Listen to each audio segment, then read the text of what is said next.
Hey everyone, it's Sarah. Welcome back to my channel. I wanted to show you guys how I make these quick and easy fried chicken cutlets that come out delicious and crispy. So let's get started with the recipe. So to make it easier, we're going to combine all of our seasonings together. So grab a little bowl and you're going to add in 1 teaspoon of salt, 1 tablespoon of garlic powder, a half a teaspoon of black pepper, and a half a teaspoon of paprika. Stir everything together and reserve half a teaspoon for later. Next, we're going to slice 3 large chicken breasts into 6 cutlets. So just make sure you place your palm on top of the chicken breast and use a sharp knife to slice these horizontally.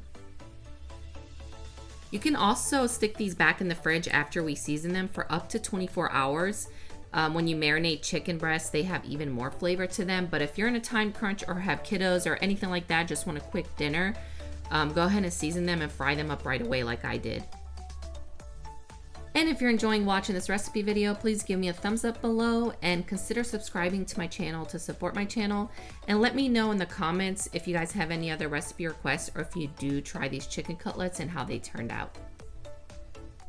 And now we'll just go ahead and use all of the seasonings that are in that little bowl and season both sides of the cutlets. Next up, we're just going to prepare our egg, flour, and breadcrumb mixtures so that we can start dipping the chicken cutlets in there and start frying them. I find that using Tupperware is easiest here, so you're going to need 1 cup of flour. Into that flour, make sure you add in half a teaspoon of salt. I forgot to show that to you guys here, but I will make sure it's listed in the ingredients below. And then you're going to need 1.5 cups of panko breadcrumbs, and be sure to add that half a teaspoon of seasonings that we reserved earlier. So add it to the crumbs, and I like to use Japanese plain panko breadcrumbs. And then you're also going to need 3 eggs that you whisk together. Grab whatever pan you're going to use and make sure you heat the pan up before adding oil. So for about 30 seconds or so on medium-high heat, and then add in half a cup of vegetable oil. Let that heat up for a little bit as well, at least another 30 seconds or so. You just don't want it to get to the smoking point, but you do want it hot enough to fry the chicken.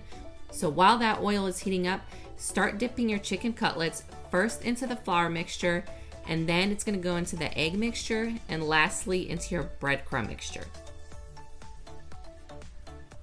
With these chicken cutlets being this large, I could only fit about 2 at a time in the pan, so don't overcrowd the pan. And then they should reach about 165 degrees or just 4 minutes on each side. If they're a little bit smaller or thinner, 3 minutes on each side should do it on medium-high heat, but I had to do 4 minutes to just reach that perfect temperature inside. And you'll just keep repeating this process until all the cutlets are cooked. They're great with lemon wedges or any dipping sauce that you prefer. I love chicken cutlets with mashed potatoes and broccoli. You can even make chicken sandwiches out of this or reserve them for a chicken salad for a couple of days. Really, the options are endless when it comes to chicken breasts. So I hope you guys enjoy this video. Give me a thumbs up below if you did, and I will see you guys next week with the next recipe. Bye.